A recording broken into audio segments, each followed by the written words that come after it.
Jared Polin, FroKnowsPhoto.com, and this is the Rapid Fire Critique. Sometimes it's brought to you by AdoramaPix.com. It's where I get a lot of prints made and all that good stuff. But this week I've got Adam joining me for another critique. Adam, hello. Hello. Hello. And the photos are by, what's it say, Poetic Jason? Yeah, it looks like that. That's what it says. So we've got his 10 photos that he selected, and we're going to go through this and try to make it quick. So we have a first shot here. Actually, you know what? I don't even know what these things are taken with. Let me look real quick. Nikon D7000. So first things first. I love the processing. I think the processing's right on. I love that now I see the guy sitting on the front hood. I got the guy on the back. Does he have a hood on his head? No, it's a hat, but it's so bright from the light coming from the sand. Here's my feedback on this image. It's too tight. If it was wider and had more context to it, then I think it would be better. Because other than this, it's just a military vehicle in a photo. It looks like the desert, of course, but I would like to see more context. What do you think, Ad? I couldn't agree more. I love, as we would say, the thick blacks. It does. It is nice. I'm just looking at trying to find the 55 to 300 lens. Okay. And you know, the thing that's really cool about this is the the black point is really spot on, as is the white point. I mean, you've got just some pure whites in there, which is really kind of often hard to achieve. Yeah. Beautiful tones. Beautiful tones, but at the same time, it's so tight, and we want more context here. Yep. If this was shot at, I believe it's at 55. If you had a wider lens, then definitely would like to see what was there wider. But other than that, the editing is spot on. Sure. Let's move on to the next one. We've got a Ocelot. I don't know what they're called. Lemur. Is it a lemur? I'm gonna guess lemur. That's my guess. I think it's a lemur. Okay, I'll get right to the processing first. First, I do like the shot. I do like it's probably through a cage, which is not the easiest thing to do, but I think that it may be a little over-sharpened, over clarity. Yep. Do you get the same thing out of that? Yeah, it's a little, hard to say. It is hard to say, but if it looks like that from the distance, it may be that. Sure. But I mean, I guess it's a normal shot. There's nothing spectacular about it. It's difficult in the zoo to get some spectacular things going on unless you've got interaction between two of the animals. Other than that, it seems to just be one of those basic type shots. I mean, the good thing in this shot is that you've got the animal's eyes, which make it more compelling. But had this been shot in such a way that you didn't see the fence in the background, it would have been even better. Right, and of course we don't know the situation that he was shooting in. May have just been impossible to do. Sure. Third shot, we've got something that looks like it's under the pier. Mm-hmm. Great angle. Yeah. Love the depth of field. I mean, if we were to look at this, what would you venture to say? F18 or so? I'm going to say 11. F28. Okay. Why? We're both off by a lot. Excuse me. Okay, so it's F8. Sorry, F2.8, and I guess the reason it's 2.8, it's focused all the way down at the end. That's it. Would have been an interesting shot done at F18. Definitely, but what really works for this is the shadow and dark areas from these piers that are going through the frame in the water, and all the highlights of light that are being picked up on the piers and on the the bottom of the pier itself. Exactly. All the way down, you have the shadows coming in. Do you think some HDR was played in with this? I mean, or just a lot of fill light? I think it's a lot of clarity or a lot of midtones going on here. Again, I think the sharpening. I think the processing is overdone again. A little bit on this one. I just think it's overdone because it's you can see the sharpness and the over clarity of the water here, and I think it would have been much smoother if it wasn't as pumped up. Yeah, I mean, maybe less clarity and a little bit of fill light would have taken care of that. But it is a great shot. Yeah. I think this is a winner. I just would like to see it a little cleaner in terms of processing. Yep. This is good. Little girl. Okay, I just saw something. Yeah, either it's with the reflection. You see the reflection down there? Yeah, that's the first thing I saw. The first is that it's cut off, right? Yep. Yeah, I would have... here's two ways to shoot this. First off, it's a great photo. I really like the fact that the girl is standing there in the water. She's composed extremely well on the right-hand side of the frame. Absolutely. The horizon, I don't know why I couldn't say the whole horizon, is straight on across. Don't know if it's cropped or not, or it's just shot properly. But the thing that I saw was if the reflection is there, then try not to cut off the head. Recompose a little lower or get down on a lower angle, because in this case it looks like the photographer was standing up. I would have gotten down a little lower on the girl's level, and then you may have gotten all of the shadow in there, or the reflection. Yeah. And the cool thing that just happens to work is the way that the water is coming up onto the shore, it just happens to be smooth where she's standing. So that also draws your eye in there. So had the shadow been, or the reflection been, all in there, we would have had a double winner. And the second type of composition would be getting a little closer and then just having the bottom of the feet, and then you don't have to worry about the reflection at all. Yep, there's that too. But this is processed much better. I like how the whites of the shirt are there, and the difference, the subtle tones between the skin and the water. Yeah, this is more of a silvery kind of a processing, which I tend to like. Yes, you do. Yes, you do. This is, I guess, more of a candid moment captured. Somebody got picked up and is walking. Obviously, somebody has a camera around them. This image doesn't do it for me. Nope. When we talk about the horizon, it seems to be like it's one of those shots where you just grabbed it and hoped for the best. What if I was to give some corrective criticism and feedback? Oh, she's got a broken leg. Yeah. I didn't see that. Okay, still, some feedback on this would be let them walk further away, set yourself up right in the middle on a really low angle. I like low angles personally, and then put them off to the left side of the frame, and then you have the natural lines of the wood drawing you into the subject. Yeah. What do you see? This it's the same thing. I mean, it's a little over-processed. I think we could have done with some more selective focusing. We didn't really need to have everything in the background as sharp. I can't tell if those are birds or if there's sensor dust on the lens, but there's a lot of kind of stuff just kind of hanging around the horizon line. Yeah, I can't tell either.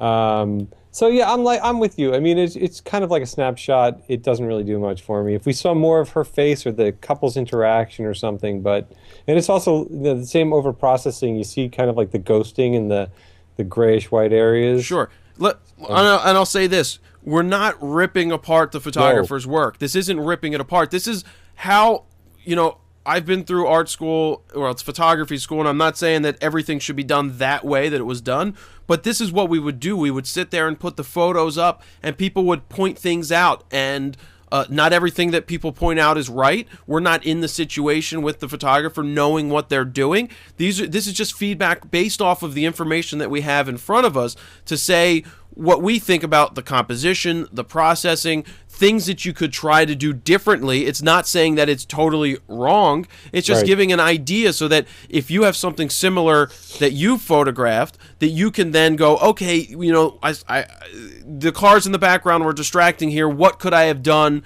to make that not as distracting? And in this case, I think the composition and framing, like I pointed out earlier, straight on, lower angle, let them walk a little further away, and if she's looking and waving, then it would have been better with the Pier drawing you into the subject, and then you would have gotten, oh, she's being carried because she has a broken leg, so on and so forth. Yep, agreed. Okay, here's interaction between animals that we talked about. Birds and nature. To me, nature shots don't always grab me because there's no emotion like when you shoot people. Monkeys, gorillas, apes, those things can show emotion, which is interesting. Dogs, come on. Yeah, and dogs can show emotion, but sometimes when you're looking for animals, you're looking for something going on. In this case, we've got something going on. We don't know what they're saying. We don't know what type of interaction this is. Is this showing off or is this affection?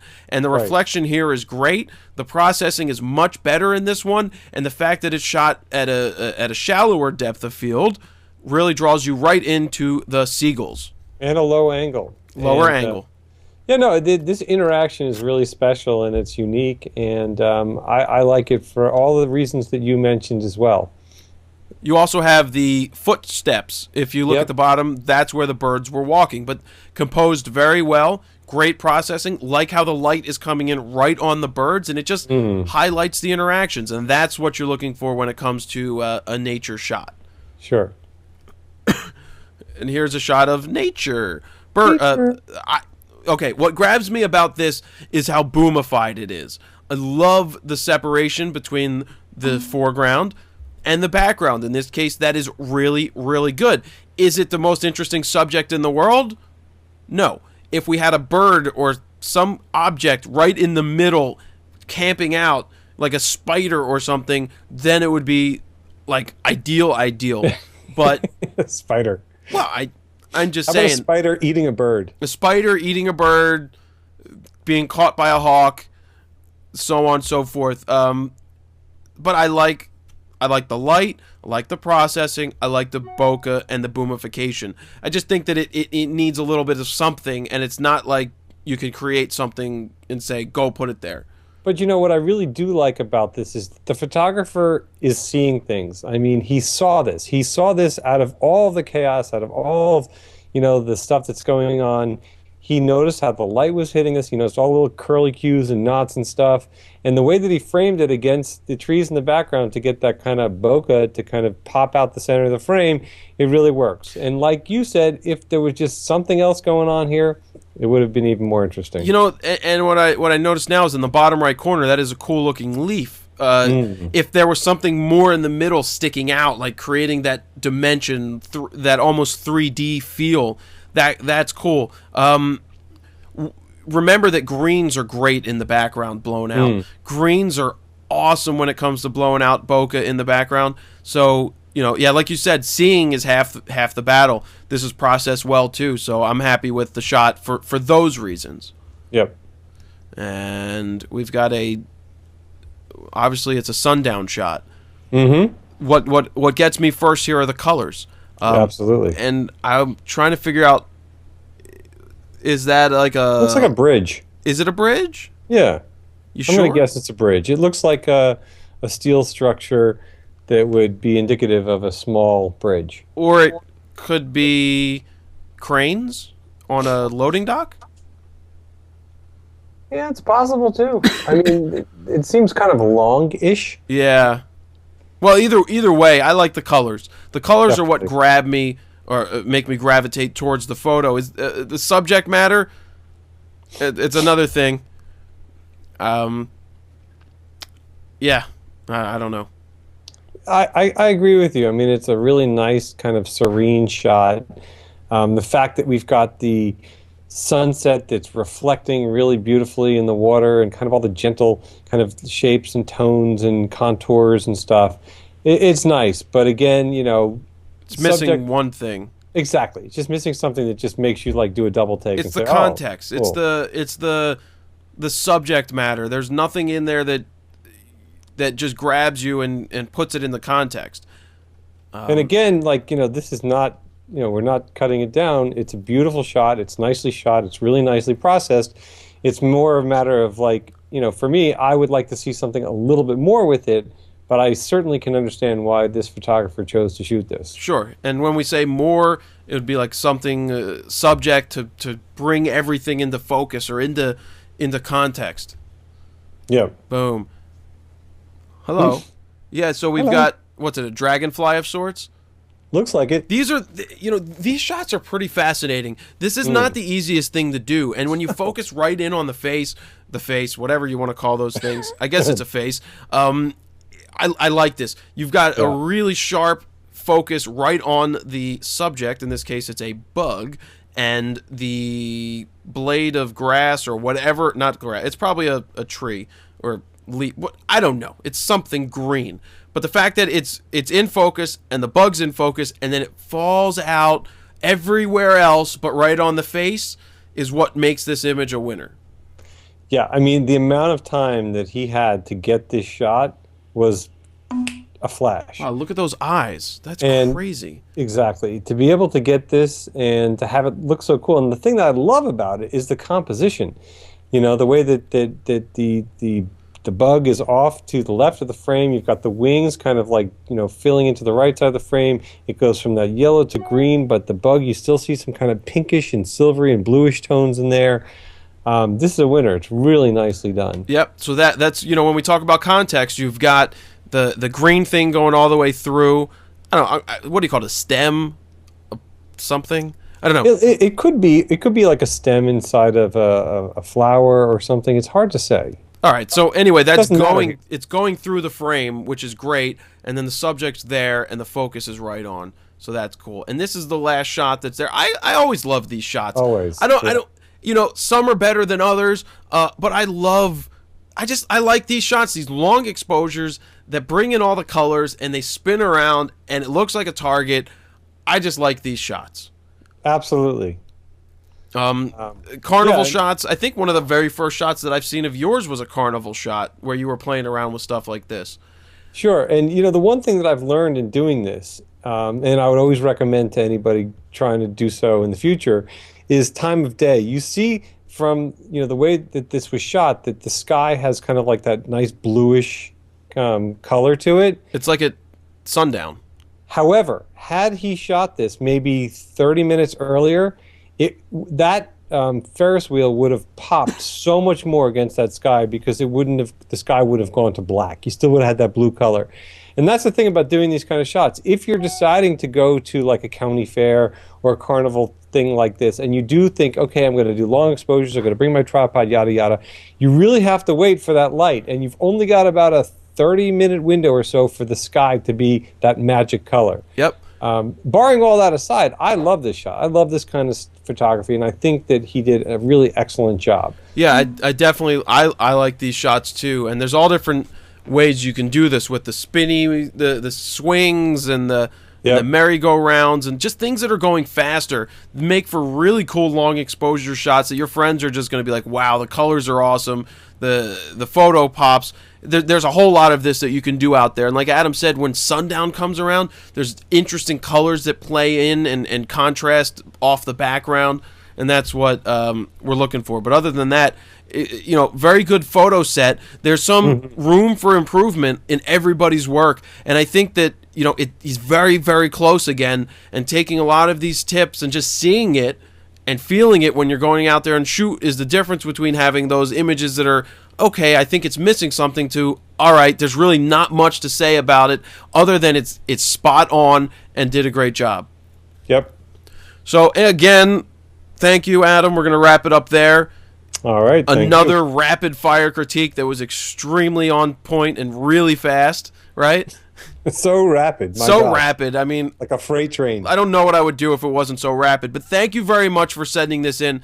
If you'd like to have your best 10 images, if not a photo story, I love seeing photo stories, please send them to fronosphoto@gmail.com with the subject line AdoramaPix Rapid Fire Critique, and maybe we will be critiquing your photos next. So until next time, Jared Polin, fronosphoto.com.